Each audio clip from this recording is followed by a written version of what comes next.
Yes, guys, welcome so much. It's been a minute since we did this. Like I said, like I've always been posting, um, one day in Kenyan elections or in the history of Kenyan politics is always too much. Let me take you back.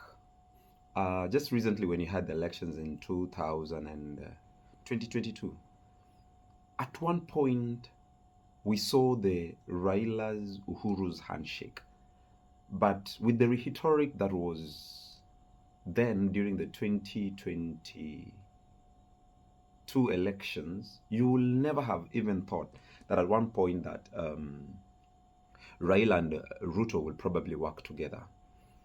Uh, it only took like 1.5 years or so before we saw what Ruto doesn't want to call the handshake, but ideally that is what it is. Nothing different from what we had in Uhuru's and Raila's government. I'll not say government, but let me call it the handshake, because in the previous Raila's Uhuru set of working together, we never saw Raila's henchmen being called on board to join Uhuru's government, but we know they work together. So fast track, take it in front, and we've been seeing actually Raila and Ruto working together, forming what is called a broad-based government, which probably is what led to Raila supporting Ruto's government. People will say that Raila stole the show of the Gen Zs. It's quite debatable. Probably what Raila saw then was the opportunity for him to work with Ruto, for him to be supported in the AUC chairmanship, which sadly he lost to the Djibouti candidate. Talks here and there about the famous Ruto Macron call, the Anglophone speaking countries and the Francophone speaking countries. The SADC role, the letter that they just wrote recently, was it real? But it has happened. Baba has lost the AUC.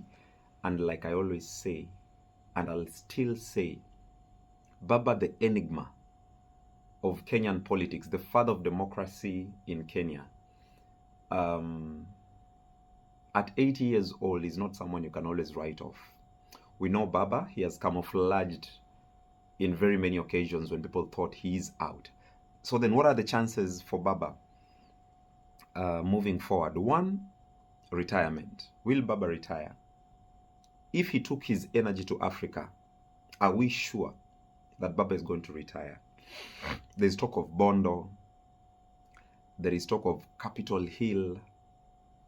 That is an option. I don't see Baba retiring. Then the question is, what next for Baba? But you see, while people put on that question, I'll say, what next for Ruto? I was reading an article on Twitter, X. Okay, Twitter, now X. Someone was saying, for Ruto to keep Raila more busy, he should go and find out if the United Nations Secretary General seat is vacant, so that we can also push Raila there to keep him more busy. Anyway, that aside, option 2 will be the marriage between Ruto and Raila was more about Raila going for the AUC. At least that's what we've been seeing. That is what we've seen. The camaraderie is more of them talking about the AUC and Raila trying to shy away from speaking about what he does best. Raila has always find this niche with Kenyan politics. He knows how to ride with waves, and something we've not seen ever since he joined Ruto's government. We've not seen someone who's so robust like Raila, who can mobilize crowds like him. I've seen one or two rounds by Kalonzo, but I'm always giving a 3 out of 10, 4 out of 10. I'm really trying to ask myself, why can Kalonzo get the niche of Raila mobilization skills? Is it because of the party, the strength of the party? Because ODM is one of the biggest party in Kenya right now. Yeah, so the question is, would Raila support Ruto? Already we are seeing them working in a broad-based government. In the setup, just recently when the courts say that the majority party of the majority coalition is Azimio, we saw Wetangula quashing it off and saying that no, it is not Azimio, it is Kenya Kwanza, because we've seen parties like Alfred Mutua's, MDG, Jubilee, and the rest joining hands. I think there are around 14 MPs in parliament to make Kenya Kwanza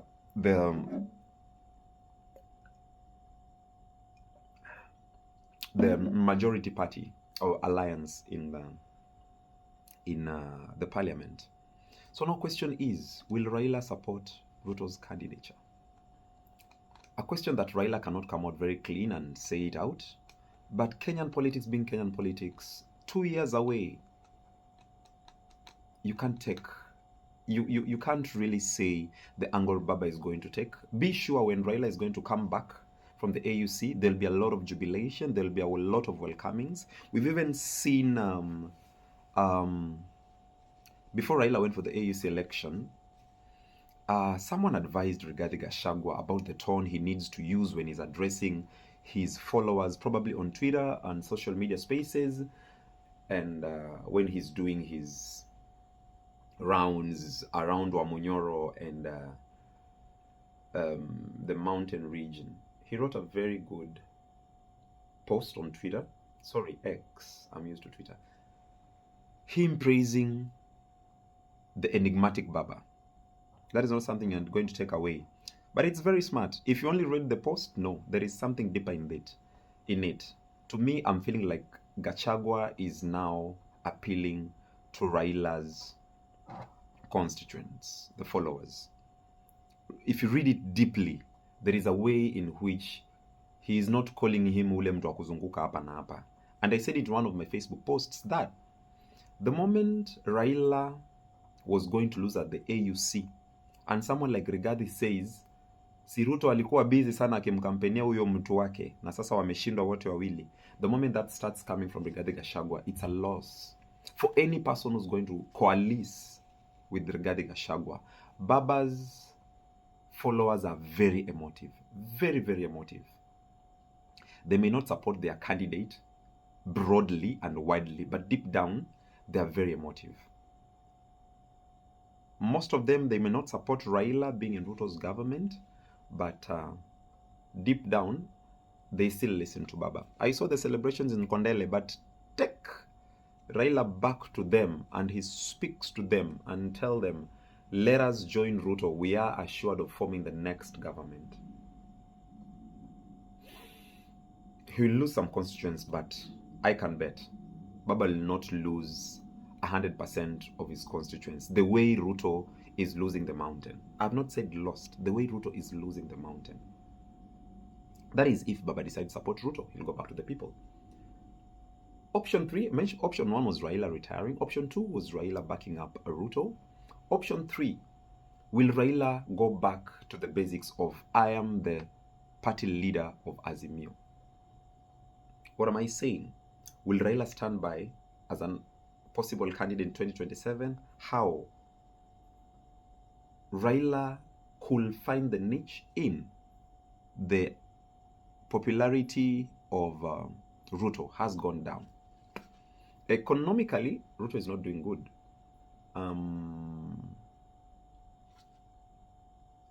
There is no money in the common mwananchi's pocket. That is for a fact. And there is no president that has been in the limelight within a specified number of years like Ruto. People will say he found the economy when it was a bit trashed by the previous government. Remember, the previous government was Uhuru and Raila. But he still chose working with Raila, Ruto himself. So will we see Raila going back to be the party leader of Azimio? This simply means going back as being the opposition leader. I'm looking at the happenings around Parliament, the coalitions that are being formed around Parliament, and I'm saying, Baba coming back, is he coming back to say again Baba for the 6th time? Or, I've always been a proponent of Baba supporting Kalonzo Musyoka. I really feel Baba could have opted to support Kalonzo Musyoka, but how? How is he going to run away from Ruto's tail? Who likely to say tulimkampeni ule jamaa? Truth be told, people can say that this was another hogwash, another lie that Ruto played Raila, but I give it to this man. Raila was fully supported. Fully supported. I saw Babu Wino writing a post on Facebook and calling this another con game. I tend to disagree with that. A very prominent media personality died in the name of Leonard Mambo Botella. But the same day of his requiem mass, the president was out of the country. I hold Leonard Mambo Botella with high esteem. And I'm really sure if the president was around, he will have attended that mass. But because of the AUC position that we are rallying around Raila Odinga. So Raila retiring, Raila supporting Ruto, Raila being the candidate himself, Raila supporting Kalonzo, all five. Raila supporting another candidate apart from Ruto, apart from Kalonzo, then who? We are seeing the Matiang'i coming up. Former Chief Justice Maraga is making rounds and is trying to appeal to some certain cohort, some certain age, which not many aspirants right now have tapped. I'm seeing him coalescing around millennials, some Gen Z somewhere there, but it waits to be seen. Will Rigathi Gachagua be as a candidate? I don't know. I can speak much, but the votes that Rigathi Gachagua is going to bring in the next election, or to any coalition, or to any relationship that they are going to form right now, Rigathi is going to demand for more. If at all he's not going to stand as a presidential candidate, he's going to demand mimi na watu wangu. He's doing good right now when it comes to mobilizing his community. It's only 2 years, 2 years and a half or so into Ruto's presidency. It's only now like 3 months. But if you see the way the guy is mobilizing his community, he's coming with substantial value. Ways to be seen. What do you think? Which way, Baba? As a matter of fact, it is not very clear. I'll take, for example, Mombasa politics. With Baba's loss at AUC, will Baba still remain to be Ruto's ally? That will change, for example, the governorship position in Mombasa. At one time, Mohamed Ali was very vocal about being the governor, toned down a bit because of the marriage between Raila and Ruto. Why? Mohamed Ali was finding it good. When Baba was on the other side, it was very easy for him. Now, when they joined, even the fight that they had with Hassan Omar Sarai, they went down a bit. There is more to speak about Mombasa politics. That is for another day. And even when you look at Nairobi right now, with Baba's candidature gone from the AUC, will Baba still want to support Sakaja or his son Babu Owino? It waits to be seen. Kenyan politics has just started. Like I said, Kenyan politics has just started, and Baba is going to be a determinant in this election. We've been speaking about Rigathi. Rigathi will bring a constituent that will be very rich. But Baba's exit from the AUC, watch this space. Where do you think Baba will stand? I'll be doing this twice a week. Let's engage more. We know 2 years in Kenyan politics is something. It is something. Thank you so much. I go by the name Kwa the Great. See you in the next one.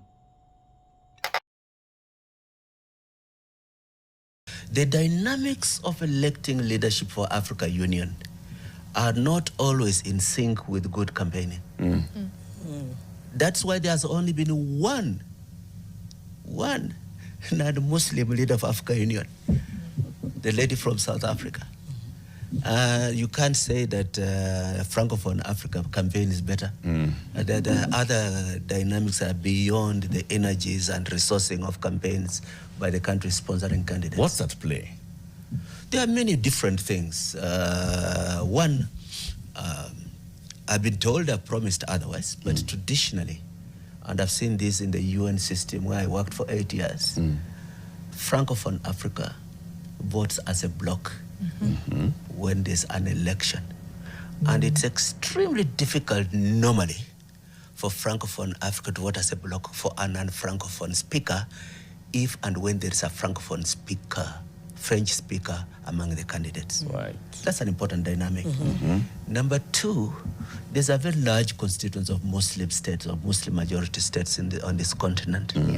They did not take it very kindly when the president of Kenya rushed to stand behind Israel on its unjustifiable genocide in Gaza. That doesn't sit well. That means that Ruto does not become an asset if you're going to look for votes in Arabic Muslim countries in Africa. There's more liability in that case. Yes. And the main alternative to Raila is a Muslim who speaks French. Yeah. So those are important considerations.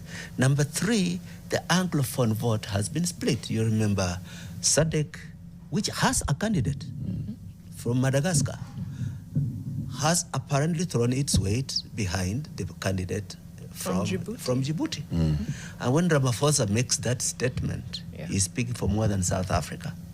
So there are so many dynamics. To roll back these gains by the Djibouti candidate is a tall order.